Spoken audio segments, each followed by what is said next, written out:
Hey you, are you looking to get functional? Well, you found the right place. I'm about to take you guys to a functional training circuit.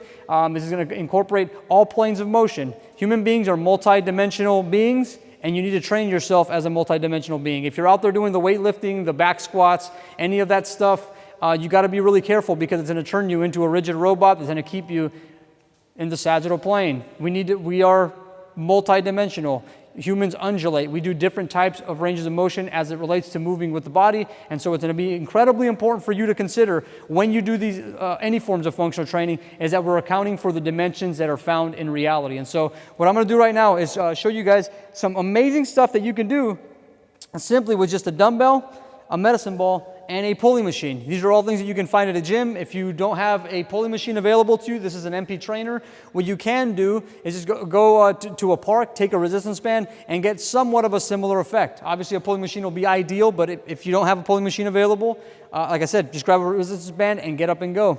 The first technique that we're going to cover is going to have us incorporating motions from a unilateral position. Now, being here in a unilateral position is incredibly important for human beings because this is how we evolved. We evolved to be contralateral reciprocators, right? So we evolved to walk, we evolved to run, we evolved to throw. These are the fundamental pillars of what it means to be a human being. So weight distribution is going to be crucial. Rhythm is also going to be very crucial as it relates to your functionality as a human being. And what we're going to do right now is a technique to help you improve your functionality, your rhythm, your strength, and in general start developing a biorhythm overall with your movement so that way you don't feel as clunky. You'll have the flexibility, the strength, all that good stuff. So what we're going to do right now is have you going through a pendulum swing. The pendulum swing is going to have us just moving back and forth. Just imagine that like this is the pendulum on a clock and you're going to work around that rhythm within that clock. So we're going to go here. I'm going to step forward just to kind of get myself started. Then I'm going to boom, then switch my stance. Okay, I'm going to lean on every single one of them, putting my weight onto the lead leg, going forward and back. Key point here is that every time that you're dropping down with that dumbbell, as I am here, that you're giving a hard push to bring yourself back to neutral and getting into standing. Okay, you're going to hit about 20 repetitions of these. You can add weight as you need. I'll give you guys a front view of the same technique. Just make sure you lean heavy on that lead leg. Boom.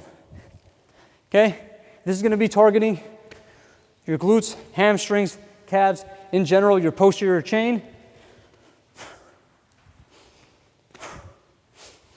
Make sure that you're breathing the entire time, retracting the abdomen, expanding the rib cage to ensure that we're getting good spinal decompression, because a spine that can't move is a spine that's going to get injured. Never mind that. That's a body that's going to get injured. Okay, that's the first technique that you're going to do. Second technique is going to find us kind of in a similar position. Again, going unilateral.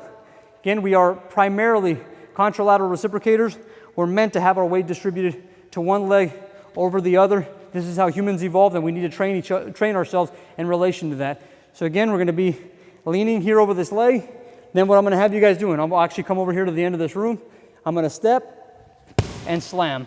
I reach down, grab this medicine ball, step, slam. So I'm going to create a nice big circle and slam downward. You guys will see I'm getting some lateral motions involved in my body as I'm moving forward. And I'm also incorporating gait dynamics, things that involve running.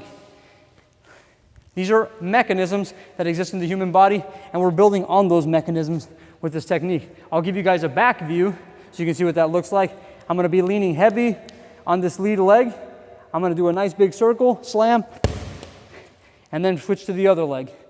So I come up, and you can get as explosive as your body can handle with this motion. I'll come back on this side.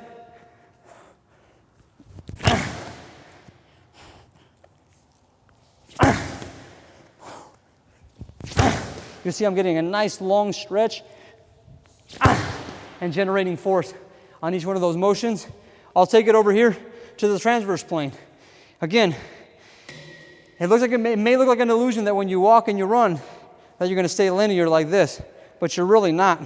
What you're actually going to do is twist on each one of your steps. And if you don't get the twist on each one of your steps, then at that point you're going to have all sorts of broken kinetic links in the rest of your body. We are designed to rotate. We are adapted to rotate. Rotation is essential when it comes to human beings. Rotation and undulations are a part of life as it relates to movement. So what we're going to do is a variation of motions that are going to promote some of those undulations and rotations that happen in the body. So twisting, again, is part of multiple aspects. If you look at any high-level athletics, you'll always see twisting and turning involved in it. And so we have to make sure that we incorporate in that in our training if we do want to consider our training functional. So what I'm going to be having you guys do here, you're going to rotate your leg out, okay? Rotate the leg out. You're going to place your weight onto this lead leg. You'll notice your knee might get over a little bit over your toe. Once you get done doing the motion, your knee's going to go over your ankle, okay? So I come over, I rotate out, boom, shift my weight onto this leg, then I'm going to go, bam, and I'm going to keep most of my weight on this lead leg. That's going to have me leaning forward a slight bit, and again, my weight distribution is on this side of my leg. Your body will stack proportionally as it relates, or it will stack in a manner that's going to respect that weight distribution. So don't worry so much about that. Just worry about kind of slightly bracing the core through your retraction of your abdomen and the expansion of your rib cage, holding somewhat of a neutral spine. You're going to tilt a little bit, which is fine, but just think about keeping conscious of the structural components in the core. Then from there, you're going to come back, turn this foot out, and return. Okay? So I'm going to turn the leg out. I'm going to push off of this leg to get my weight onto my left leg, twist, and chop. And you're going to see how when I open this door, boom, that's going to enable me to get that power on that rotation. So I twist.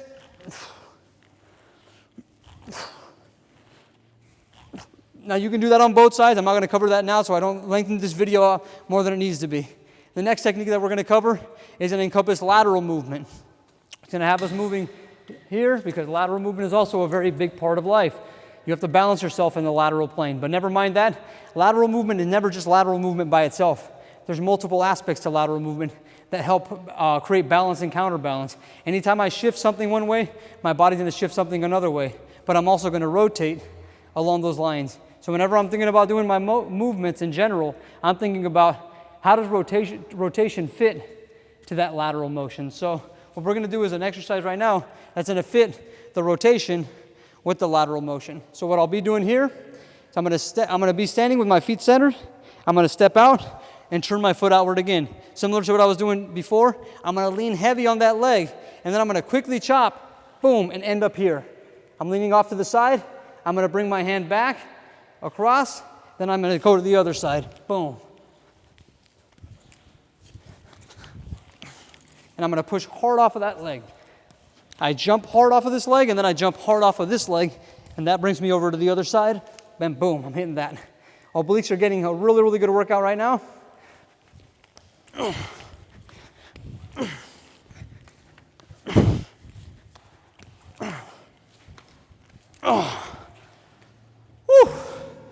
There's a nice little circuit for you. You can run through those about 3 or 4 times, and you're going to feel like you get a good workout. Now, I know that term, functional training, is thrown around like crazy everywhere.